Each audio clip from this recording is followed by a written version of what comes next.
अस्सलामुअलैकुम। इस वीडियो में हम तीन चीज़ें डिस्कस करेंगे। पहली चीज़ ये कि हम किस तरह से वी लुकअप के लिए या किसी भी फार्मूला के लिए रेंज को एक नाम दे के फार्मूला में इजीली यूज़ कर सकते हैं, बार बार हमें सेलेक्ट करने की ज़रूरत नहीं पड़ेगी।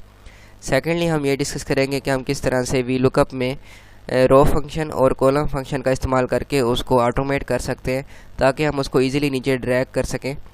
तो यहाँ पर आप देखिए कि हमारे पास मैंने सिंपल जो वी लुकअप फॉर्मूला जैसे हम लगाते हैं तो मैंने सिंपल यहाँ पर लगाया हुआ है। तो उसके बाद यहाँ पर जब मैं इसको नीचे ड्रैग करने की कोशिश करता हूँ यहाँ पर, तो आप देखें मेरे पास एरर आ जाता है।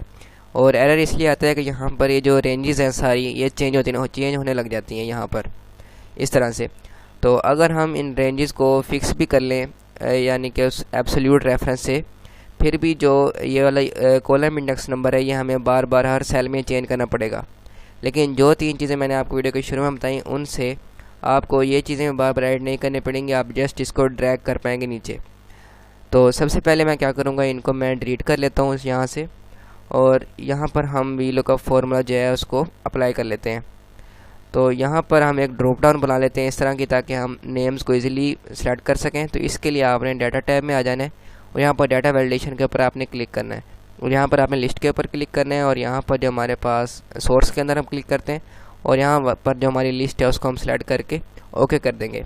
तो आप देखें यहाँ पर हमारे पास लिस्ट क्रिएट हो चुकी है। तो पहले हम यहाँ पर वी लुकअप का फॉर्मूला लगा लेते हैं। तो मैं यहाँ पर फॉर्मूला बार में क्लिक करूँगा और इक्वल लिख के यहाँ पर हम वी लुकअप टाइप करेंगे, और उसके बाद हम यहाँ पर ये वाला सेल सेलेक्ट करेंगे लुकअप वैल्यू, और उसके बाद टेबल एरे। तो यहाँ पर टेबल एरे आप सिंपल इस तरह से भी सेलेक्ट कर सकते हैं।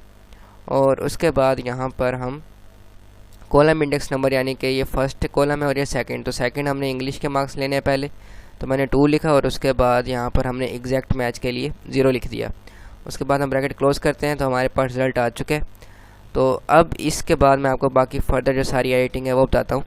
तो पहली चीज़ ये है कि अगर आप यहाँ पर इसको लॉक कर देंगे, लॉक करने के लिए आप इस अल्फ़ाबेट के इर्द गिर्द $साइन अप्लाई कर सकते हैं। उसका शॉर्टकट ये है कि आप कीबोर्ड से F4 की जो है उसको प्रेस करें तो ये लॉक हो जाएगी रेफरेंस। और इसी तरह इस रेफरेंस को भी मैं लॉक करना चाहता हूँ, तो इसको भी मैं F4 की से लॉक कर दूँगा, एंटर करूँगा। तो अब अगर मैं इसको नीचे ड्रैग करूँगा तो आप देखें हमारी रेफरेंस जो है वो चेंज नहीं हो रही, वो एज इट इज़ वहाँ पर आ रही है। आप देखें एक हमारा ये वाला सेल सेलेक्ट है नेम वाला, और एक यहाँ पर ये टेबल एज इट इज़ हर सेल में सिलेक्टेड है। लेकिन यहाँ पर अब हमें एक चीज़ और चेंज करनी है, ये वाला कॉलम इंडेक्स नंबर।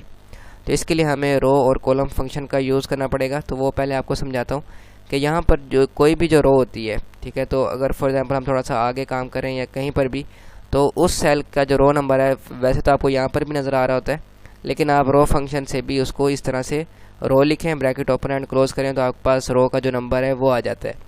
इसी तरह अगर कॉलम नंबर आप लेकर आना चाहते हैं तो कॉलम नंबर यहाँ पर विजिबल नहीं होता, तो उसके लिए ये बहुत यूज़फुल है। तो आप देखें अगर हम कॉलम लिखते हैं और उसका ब्रैकेट ओपन और क्लोज़ कर देते हैं तो हमें उस सेल का कॉलम नंबर मिल जाता है। तो हम यहाँ से इनको क्लियर कर देते हैं।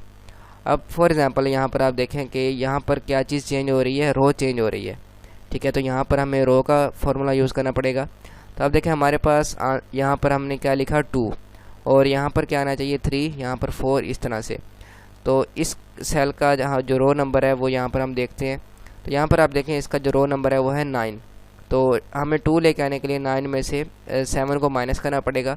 तो हम यहाँ पर क्या करेंगे, 2 को हम यहाँ से रिमूव कर देंगे, यहाँ पर हम रो लिख देंगे, रो फंक्शन लिखेंगे।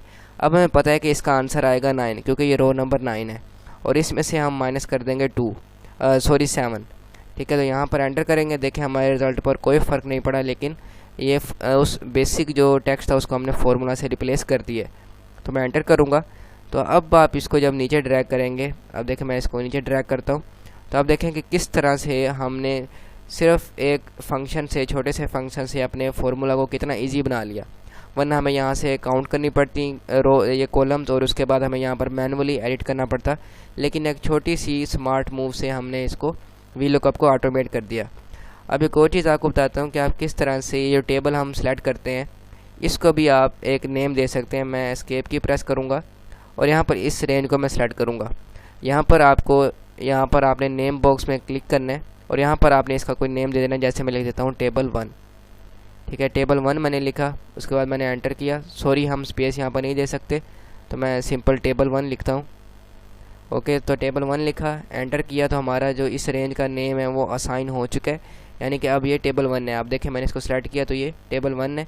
अब जब मैं इसको फार्मूला में अगर मैं यहाँ पर मैं आपको अप्लाई करके दिखाता हूँ। देखें मैंने टाइप करता हूँ इक्वल वी लुकअप, आप टैब की प्रेस करेंगे तो फार्मूला पूरा राइट हो जाएगा। उसके बाद हम लुकअप वैल्यू में ये वाला नेम सेलेक्ट करते हैं और इसके बाद F4 की से हम इसको लॉक कर देंगे। उसके बाद हम टेबल एरे में हम सिलेक्ट नहीं करेंगे, हम जस्ट हमने क्योंकि नेम असाइन कर दिया तो मैंने सिर्फ थोड़ा सा लिखा तो यहाँ पर नीचे हमारे पास आ गया टेबल 1।